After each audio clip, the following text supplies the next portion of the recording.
took to him, and he's been a Village Gallery favorite since he's been coming here.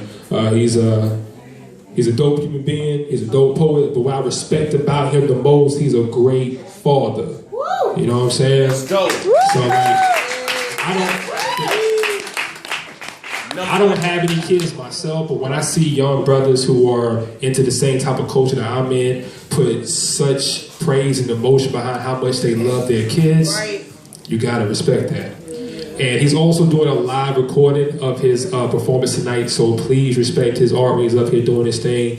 Please put your hands together for the artist known as JP the Poet.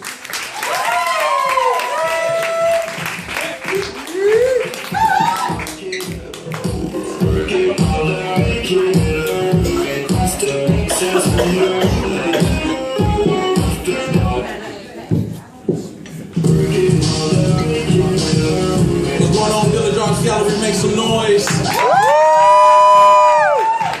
tonight I'm gonna give y'all 3 pieces. I'm gonna give you 3 pieces tonight. My first piece is my relationship piece. It is to the ladies. Yeah, you know, when you break up, you hear a lot of blame on the man. You know, we was dogs and we wasn't ready for the relationship and this, that, and the third, but that's not the case every time. So this first piece is gonna tell you about the other side of the story. It's called Maybe He Was Pushed Away. Okay.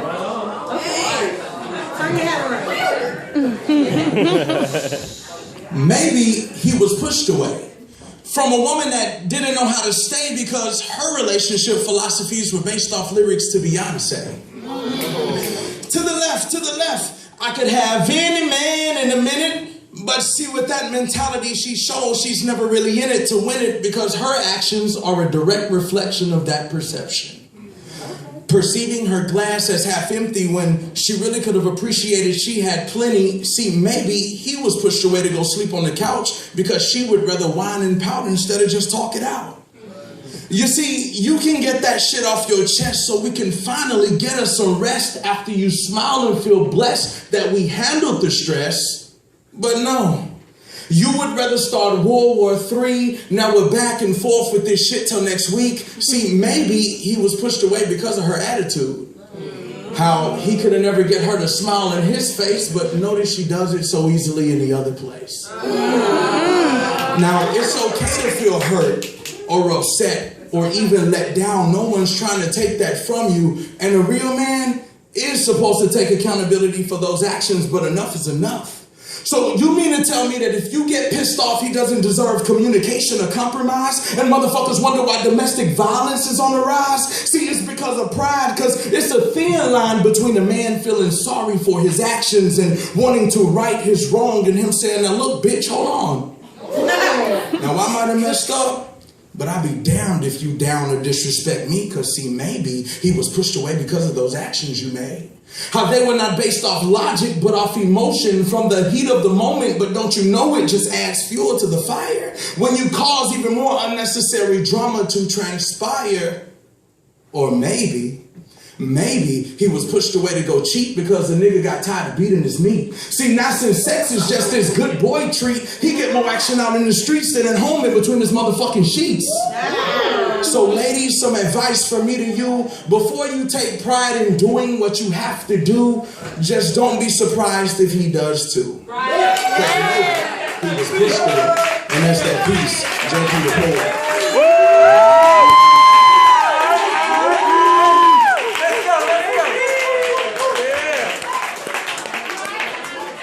Another one. I need another one.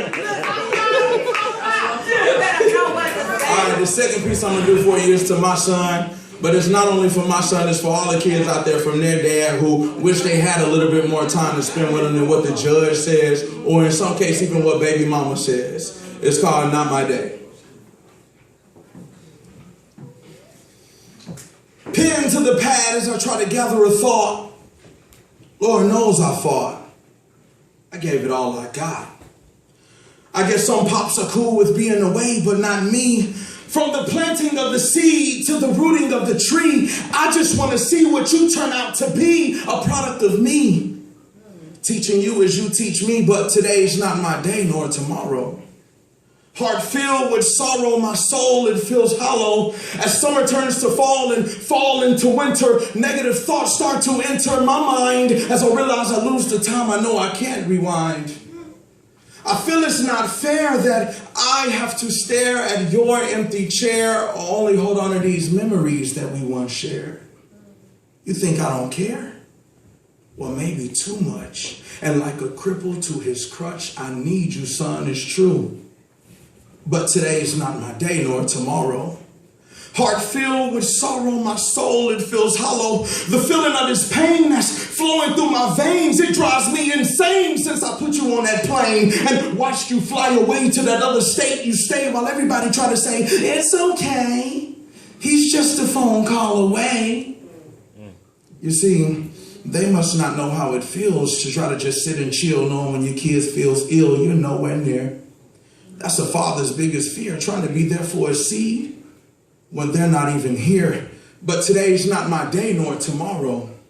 Heart filled with sorrow, my soul, it feels hollow. As these days pass, I refuse to grow content. That's why I call you every day just to see how it went or how was school or what you had for lunch, to just tell you I love you, man, and I miss you a bunch. But daddy's getting pissed though, like this is the last straw, dealing with this judge that won't budge because of a fucked up law. But I'll continue to fight and I'll continue to pray, so hopefully one day I don't have to hear them say that today is not my day. And that's that piece, JP the Poet.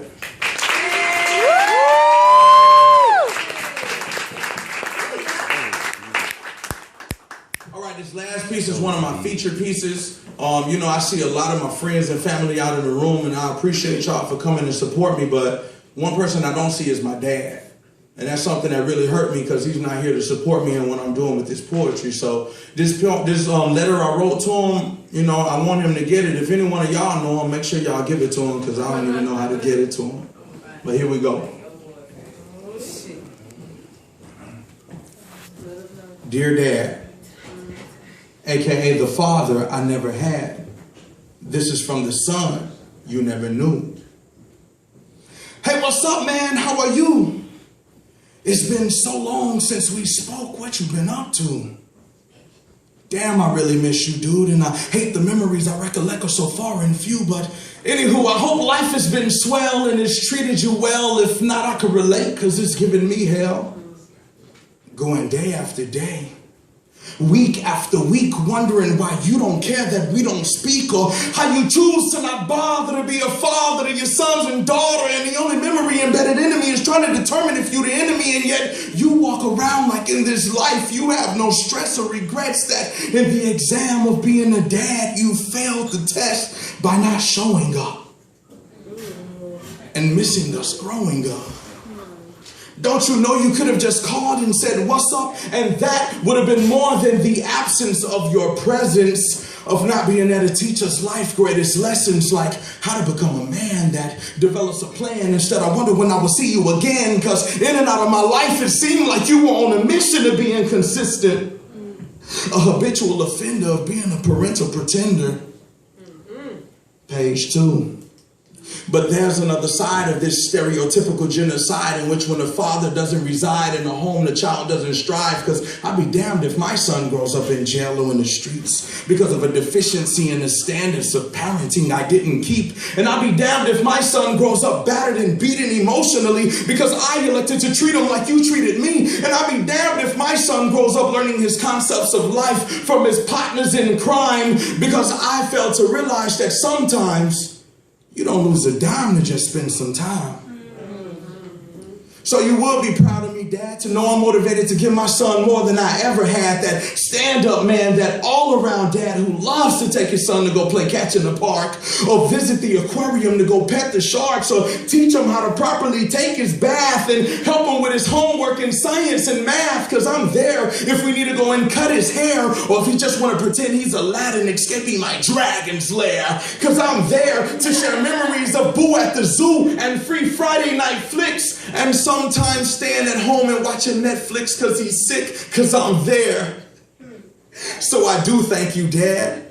Because of you, one thing I've learned to ration is that this role isn't complicated like the subtraction of fractions, and the only difference between being a dad and the Father are your actions.